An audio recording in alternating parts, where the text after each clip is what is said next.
BTR रेकर्डनि गेजेरजों गासैबो आफादफोरनो बा जातीय संगठनफोरनो मोनफा नङा मोनफा फसंथानफोर एग्रिमेन्टनि गेजेरजों मोनबोदों। दा ब्रह्म धोरोमारि हिसाबै गुरुदेव कालीचरण ब्रह्मनि जाय माने गुरुदेव कालीचरण ब्रह्मआ बर' जाथिनि थाखाय मोनसे समाव गिदिर खामानि मावनानै गालांदों। दा बिथांनि नामाव मोनसेबो इनस्टिटिउसन नुनो मोननाय जायाखै। नोंथाङा बेनि बेलायाव मा बुंनो सानो? बेखौ बुंनांगौब्ला बेथ' मोनसे बिराद गिदिर ब्लान्डार मिस्टेक जायफ्रा एकर्ड खालामदों। एकर्डनि सिगाङाव खुनु मोनसे ससाइटिनि एबा अर्गेनाइजेसन इन्स्टिटिउसनफोरनि लिडारफोरजोंबो सावरायनाय जायाखै बिथांमोनहा। खुनु मोनसे माबाजों माबानाय जायाखै। गावसोर बेखौ मावदों। दिनै बे खोथाया रोखा जागासिनो दङ। जोंनि बेलायाव जों बेखौनो बुंगोन जे गुरुदेव कालीचरण ब्रह्मनि नामै थांनाय बोसोरनैनि सिगांनिफ्रायनो बिनि मुङै रुपसिनि एयारपर्ट जिथु दादों एयारप्लेन बानायनि बे नामखौ गुरुदेव कालीचरण ब्रह्म होनांगौ होननानै बेखौ सिन्थाय बेयाव गैया। खिन्थु जों खोनानाय मथे फरायसा आफादा बेखौ लाखाथारदोंमोन होननानै बुंनाय खोनादों। दिनै खिन्थु जोङो बिटिआर जिथु एकर्ड जाबाय बे एकर्डआव जों जेबो नुवाखै। बिनि थाखाय जोंनि ब्रह्म धोरोमारि सिबिफ्रा गासिबो एसे दुखु मोनदों जे जोंना मानो बिदि एंगार जाखो। जेराव गुरुदेव कालीचरण नङाबा बर'नि जिखुनु माबायानो बिथा खालामजाया। दिनैनि बेलायाव दिनैसिम जि जाखांबोनानै फैदों बर'आ मोनसे सोद्रोम हारि होननानै सिनायजादों, अब्ला बेयाव गुदियावनो गुरुदेव कालीचरण ब्रह्म। बर' फरायसा आफादखौ 1919 मायथाइयाव दाजेनदों। बिनिनो बिथोन बादियै बर' थुनलाइ आफादखौ धुबुरी बर' ब्रह्म बर्डिंआव थानायनिफ्रायनो सरसा खालामनानै बेवहाय मोनसे बर' रावनि माबा नांगौ होननानै बियो बे समावनो स्टार्ट खालामदों। साइमन कमिसननो बियो बर' रावखौ बर' रावैनो थांनानै थानो होनांगौ होननानै बुंदों। बेफोर मोनफा मोनफा बिदिन्थि जोंहा दङ। गतिके बे समावबो बेखौ बावलांदोंबा it is a very great mistake and blunder mistake बे लिडारफोरनि सायाव थाबाय। आरो जाय लिडारफ्रा बेवहाय माबा हैदों माने मा होनो सुक्ति खालामदों बिसोरहा नलेज गैया। दे हेभ नो आइडिया एबाउट बर' हिस्ट्रि। बेखौ जों बुंनो नांगोन। बर' हिस्ट्रिनि बिसोरनाव जेबो नलेज गैया। बेवखायनो दिनै बे बिराद गिदिर ब्लान्डार। आरो जाय ब्लान्डारनि थाखाय दिनै बर' हारिया आरोबाव एनादार जि पावारा फैदोंमोन बिटिसि हिसाबै बे गोमानो हागौ। आरो बेवहाय राजत्व खालामगोन गुबुना, जायखौ दिनै जोंनि सिगाङावनो मोगा मोगि जों मोननै टार्म मोनबाय। हिरा सरनियाया मोननै टार्म बे राजत्व खालामनो हादों। मानो? जोंनि गेजेराव गुरुखौ गुरु मानियालासिनो बै बेले बेजेजों आगान सुरबाय थानायनि थाखायनो बे जादों। दिनैबो बे समस्याया बे फारसेथिं नारलांगासिनो दं। आं बेखायनो खावलायनो लुगैदों दिनै जायफ्रा बेखौ सुक्ति खालामना फैदों, मा मथलबाव सुक्ति खालामना फैदों? मा दं? जेबोथ' नुवाखै जों।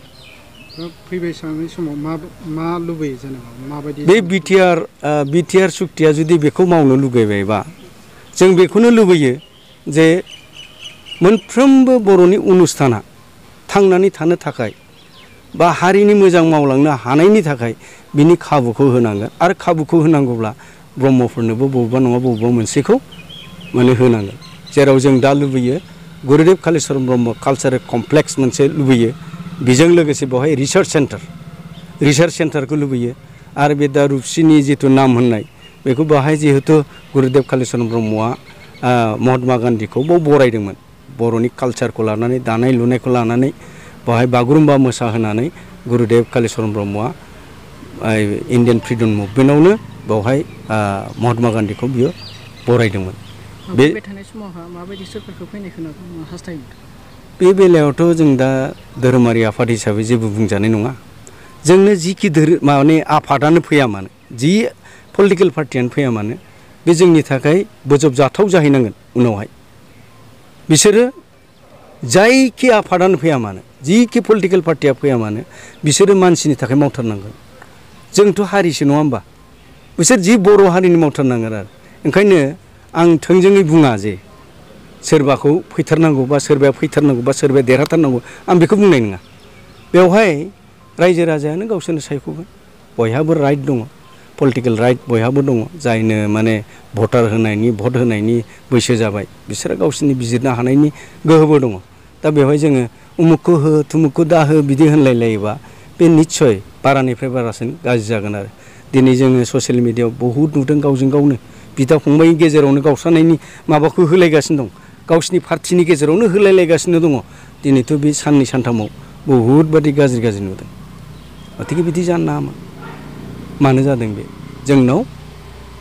जोंनाव बेबायदि मोनसे फराम गैया जि फरामाव बेफोर सरसा जायो जाथिखौ असियै सिबिनायनि सरसा जायो सावरायनो मोनो बेबायदि गैया सोरबाया गावनि मथ'नो व्हाट इज मथ' सोर बानायखो बे मथ'खौलाय मथ'आथ' नों आंहासो बानायनाय गथिखे बे मथ'खौ लानानै बयबो जुदि जाथिखौनो फाननो नागिरोबा बे बिराद हार्मफुल जों ब्रह्म धर्मनिफ्राय जों बेखौनो खावलायदों मथ'खौ बाद हो नोंनि प्रिन्सिपालखौ बाद हो प्रिन्सिपाल माने नोंनि आफादनि जिखि आफादानो जाया बे आफादा गावनि प्रिन्सिपालखौ बाद होथ' बै आफादा गावनि प्रिन्सिपालखौ बाद होथ' गावनि मथ'खौ बाद होथ' बयबो मोनसेल' मथ' मा जानांगौ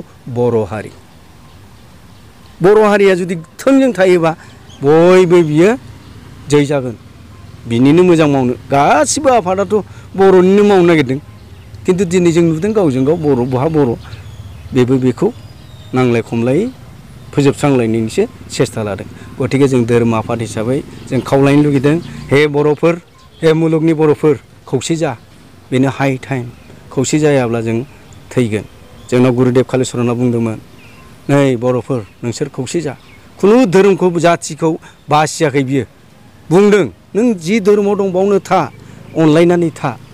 अनलायनानै रायजो जा संसार जा होमबासो जाथि हिसाबै थांनो हागोन होननानै बेसेबा बोसोर दिनैनिफ्राय 150 बोसोरनि सिगांनो बियो बुंलांदों गथिखे आं बयखौबो खावलायो गुरुदेबनि आदर्शखौ लानानै बयबो जाहाथे बे गुरुदेबनि आदर्शआ जाहाथे बयबो फालियो बेबादि फालियोबा जों अनलायनानै थानो हागोन आरो बेखौ हारिखौ गेरेमसा सोद्रोम हारि हिसाबै मुलुगाव फसंनानै लाखिनायाव जोङो मोजाङै मावलांनो हागोन।